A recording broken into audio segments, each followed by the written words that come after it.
नमस्कार मेरे प्यारे विद्यार्थियों, स्वागत है एक बार फिर से आपका द बायोटॉप यूट्यूब चैनल्स के ऊपर। आज जो हम बात कर रहे हैं वो इवोल्यूशन पार्ट 2 पे मेरे प्यारे विद्यार्थियों बातें हो गई। लास्ट लेक्चर में हमने बात कर ली थी कि इवोल्यूशंस, माइक्रो इवोल्यूशंस किसे कहते हैं, मैक्रो इवोल्यूशन किसे कहते हैं, कैसे वो एक दूसरे से स्पीसीज़ को चेंज करते हैं, इनके ऊपर हमारा डिस्कशन हो चुका था। आज हम जो मेरे प्यारे विद्यार्थियों बात करने जा रहे हैं वो किसके ऊपर है, हमारे पास लेमार्क के ऊपर है कि लेमार्क ने अपना इवोल्यूशंस के बारे में क्या क्या बातें कहीं, किस तरह से उन्होंने सारी चीज़ें कही। तो लेमार्क के ऊपर कह सकते हैं या फिर इस चीज़ को हम किस नाम से जानते हैं, यहाँ पर लेमार्किज्म के नाम से है, वो मेरे प्यारे विद्यार्थियों यहाँ पर इनको जाना जाता है। सबसे पहले एक चीज़ बताऊं कि लेमार्क के हम जन्म डेट की बात करते हैं तो सबसे पहले लेमार्क का जो जन्म हुआ था वो 1 अगस्त 1744 को इनका जन्म हुआ और लगभग कहूँ तो 18 दिसंबर 1829 को इनकी क्या हो गई थी, डेथ हो गई थी। तो टोटल ये हमारे पास 74 के ये बॉर्न हुए थे और 1829 के अंदर इनकी क्या हुई, डेथ हो गई। और सबसे पहले बताऊं तो ये क्या थे, एक फ्रेंच और नेचुरलिस्ट और बायोलॉजिस्ट थे। यानी कहूँ तो फ्रेंच के अंदर इन्होंने सब कुछ या अपने बायोलॉजिस्ट के बारे में, अपने स्टडी के बारे में, एवोल्यूशंस के बारे में वहीं से स्टडी किया। और जब 1744 में इनका जन्म हुआ तो उसके बाद में सबसे पहले इन्होंने स्टडी की मेरे प्यारे विद्यार्थियों, वो इन्होंने की कब, 1801 में। और 1801 में जो टर्म इन्होंने दी, शब्द इन्होंने दिया, वो हमारे पास आता है, वो कौन सा होता है आपका, इन्वर्टिब्रेट नाम दिया उन्होंने। यानी कहूँ तो इन्वर्टिब्रेट की जो टर्मिनोलॉजी है या टर्म जो है वो इन्होंने 1801 में किसने दी थी मेरे प्यारे विद्यार्थियों, लेमार्क ने दी।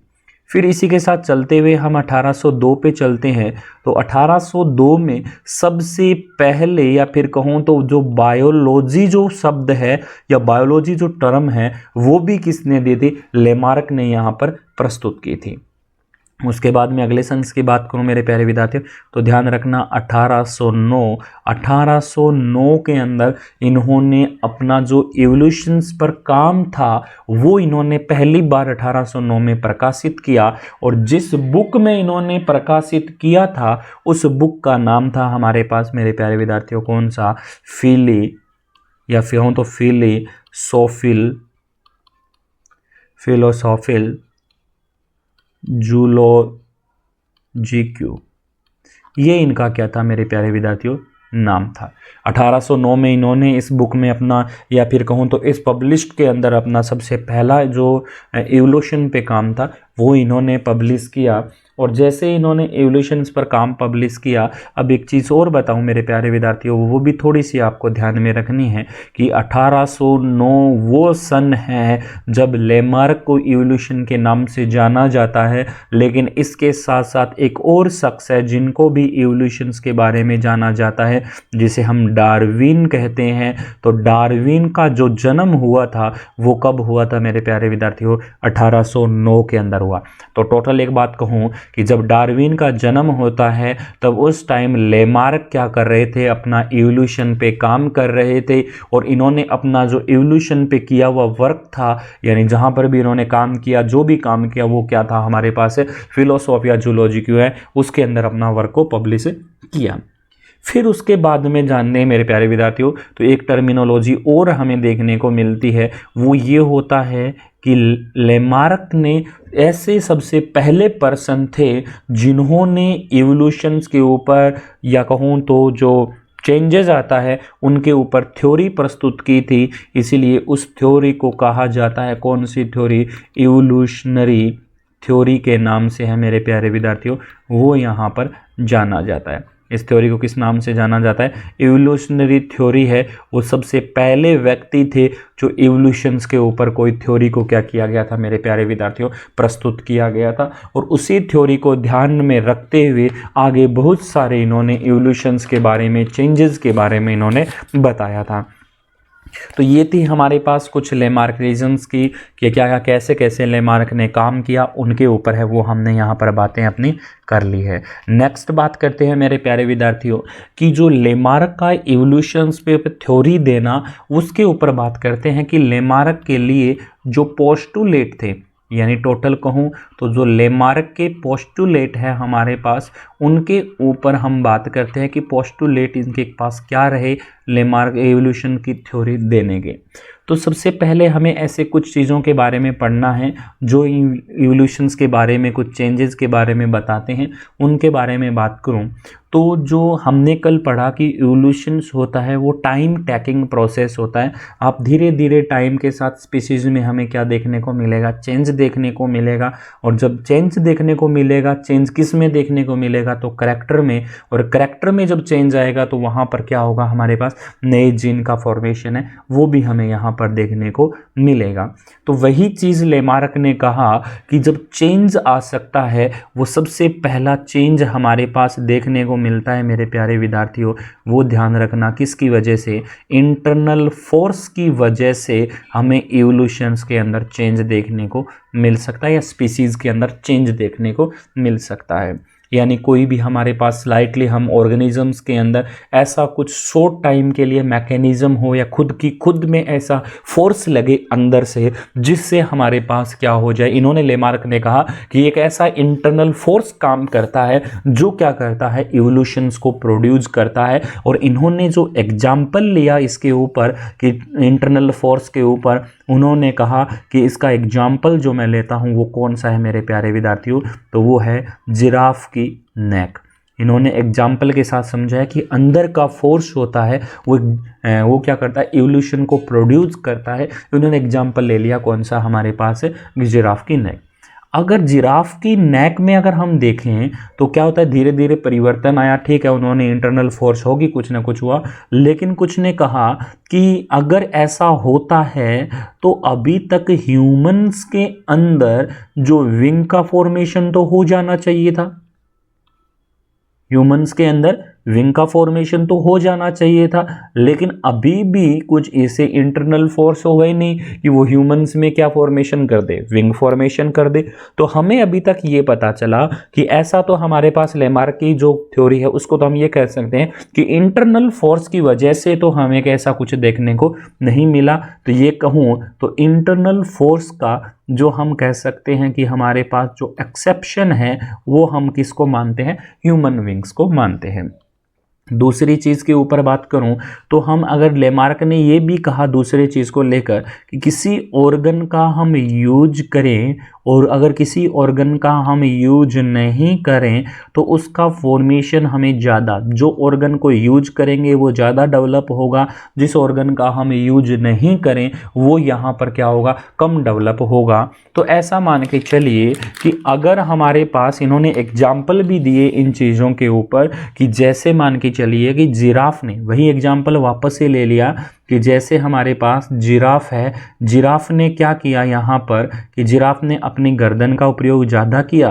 तो जिराफ ने अपनी गर्दन का प्रयोग ज़्यादा किया यानी जिराफ नेक का फॉर्मेशन ज़्यादा हुआ, तो इन्होंने जिराफ का यूज, नेक का ज़्यादा यूज किया तो उससे बड़ी हो गई।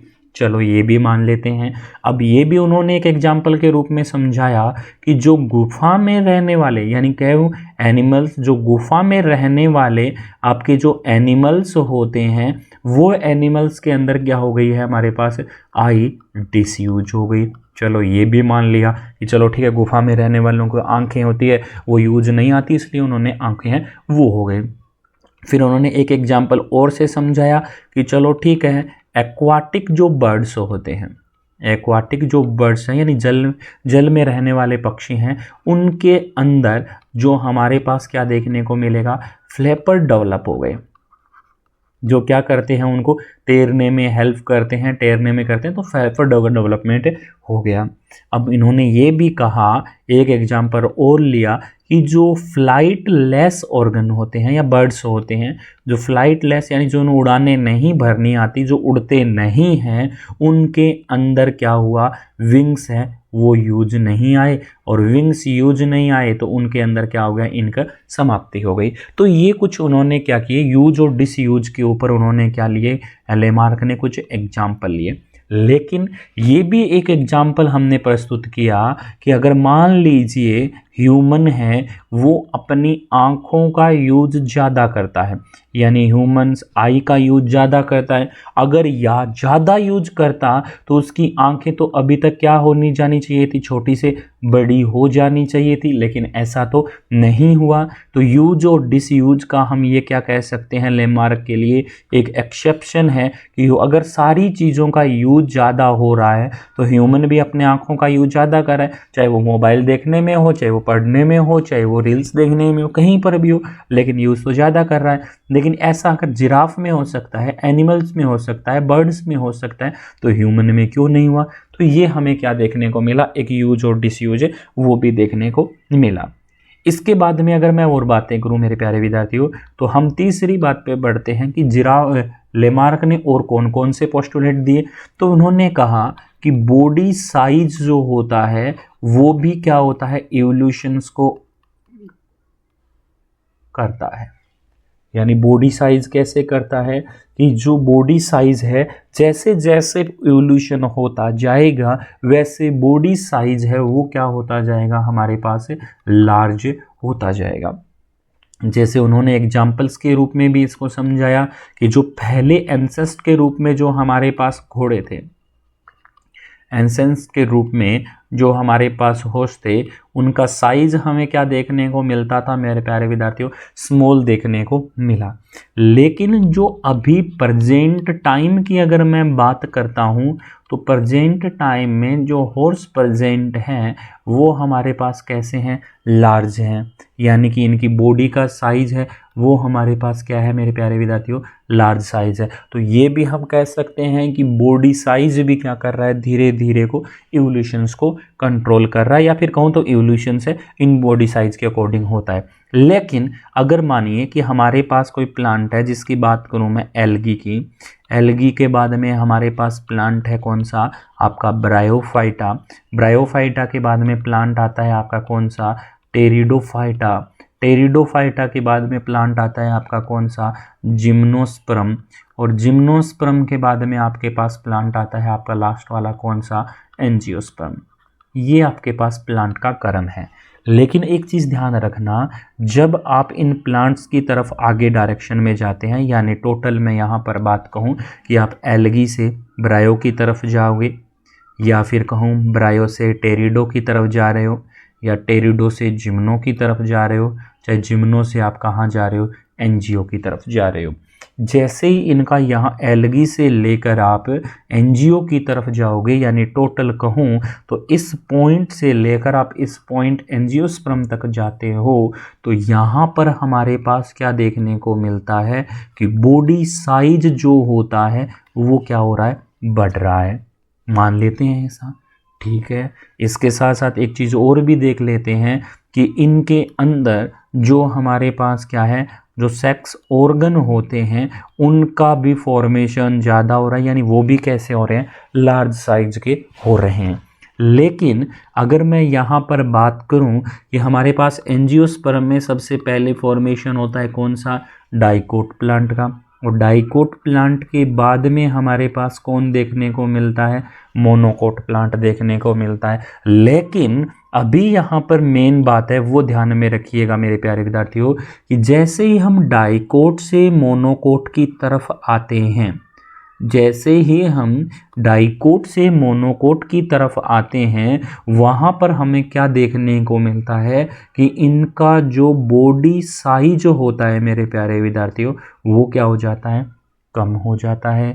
और जो सेक्स ऑर्गन होते हैं वो भी यहाँ पर क्या हो जाते हैं, कम हो जाते हैं। लेकिन लेमार्क ने क्या कहा कि बॉडी साइज जैसे जैसे इवोल्यूशन होगा बॉडी साइज भी आपका क्या होगा, बढ़ेगा। लेकिन हमें एंजियोस्पर्म के डाइकोट प्लांट तक तो ये बढ़ा हुआ दिखाई दे रहा, लेकिन डाइकोट के बाद में इवोल्यूशन हुआ तो कौन से प्लांट का फॉर्मेशन हुआ, मोनोकोट प्लांट का फॉर्मेशन हुआ। और अब मोनोकोट प्लांट के अंदर हमें क्या देखने को मिला कि इनके अंदर जो बॉडी साइज होता है, या फिर कहूँ तो सेक्स ऑर्गन होता है, या फिर सीधी सी बात कहूँ कि डाइकोट में इवोल्यूशन हुआ तो मोनोकोट बना, और मोनोकोट बना तो मोनोकोट में ये सारी चीज़ें लागू नहीं होती। बाकी चीज़ों में एल्गी में ये लागू हुई, ब्रायो में लागू, टेरिडो में, जिम्नो में, एंजियो में। एंजियो में कहाँ तक, जब तक डाइकोट था, लेकिन डाइकोट में इवोल्यूशन हुआ तो क्या हो जाना चाहिए था, मोनोकोट बना। मोनोकोट में साइज डाइकोट से भी ज़्यादा होना चाहिए था लेमार्क के अनुसार, लेकिन उनका साइज है वो क्या हो गया मेरे प्यारे विद्यार्थियों, कम हो गया। तो ये एक चीज़ ये भी है, वो है हमारे पास क्या, कि ये भी इसके ऊपर लागू नहीं होती है। अब एक चीज़ और कहें कि ये तो चलो ठीक है, इतना तो हो गया, लेकिन लेमार्क ने एक चीज़ और कही। उन्होंने कहा कि कुछ इन्वायरमेंटल जो फोर्स होते हैं, कौन कौन से फोर्स, जैसे इन्वायरमेंटल जो फोर्स है मेरे प्यारे विद्यार्थियों, इन्वायरमेंटल जो फोर्स होते हैं वो भी क्या करते हैं, इवोल्यूशन करवाते हैं। या फिर कहूँ ऐसे न्यू नीड वाले जो वो हैं, हमें उन चीज़ों की ज़रूरत है, तो वो अब हमें क्या देखने को मिलेंगे कि न्यू नई चीज़ों की हमें अगर ज़रूरत है तो वो भी क्या करवा सकते हैं, हमें एवोल्यूशन से वो यहाँ पर देखने को मिल सकता है। जैसे हम जिराफ की बात करें कि जिराफ के अंदर उन चीज़ों का यूज हुआ, या जिराफ में उन चीज़ों, लंबी गर्दन की आवश्यकता हुई, और लंबी गर्दन की आवश्यकता हुई तो उन्होंने क्या कर दिया, यहाँ पर जिराफ से इवोल्यूशन हुआ, और इवोल्यूशन होकर हमारे पास क्या हुआ कि जिराफ की गर्दन है वो क्या हो गई, आपकी लॉन्ग हो गई। तो नई नीड के अकॉर्डिंग या कुछ इन्वायरमेंटल फोर्स होता है, उसके आधार पर हम कह सकते हैं कि न्यू नीड हो, चाहे हमारे पास इन्वायरमेंट का प्रेशर हो, उसके आधार पर हमारे पास क्या जनरेट हो सकता है मेरे प्यारे विद्यार्थियों। तो ध्यान रखना, यहाँ पर नए करैक्टर्स का फॉर्मेशन है वो भी यहाँ पर हमें देखने को मिल जाता है। और ये बात समझ में। फिर अगर मैं एक चीज़ और कहूँ कि लेमार्क ने ये भी कहा कि कुछ सॉफ्ट इनहेरिटेंस होते हैं। क्या होते हैं, कुछ सॉफ्ट इनहेरिटेंस हैं, वो भी हमें देखने को मिलते हैं। इनहेरिटेंस मतलब अनुवांशिकी के बारे में, कुछ अनुवांशिकी चीज़ें भी होती हैं जो क्या करवाती है, इवोल्यूशंस करवाने के लिए काम में आती है। जैसे इन्होंने एग्जाम्पल्स के रूप में लिखा कि कुछ अनुवांशिकी चीज़ों के अंदर, जैसे ड्यू टू डिजीज़ के बारे में, कि अगर डिजीज़ हो गई तो डिजीज़ इनहेरिटेंस होगी, तो डिजीज़ के कारण हमें नए करैक्टर जनरेट करने पड़ेंगे। या फिर इतना भी कह सकते हैं कि कुछ एक्सीडेंट की वजह से एक्सीडेंटली वो करैक्टर का फॉर्मेशन हो जाता है, तो ये हमारे पास किसका हो जाता है, सॉफ्ट इनहेरिटेंस का हो जाता है।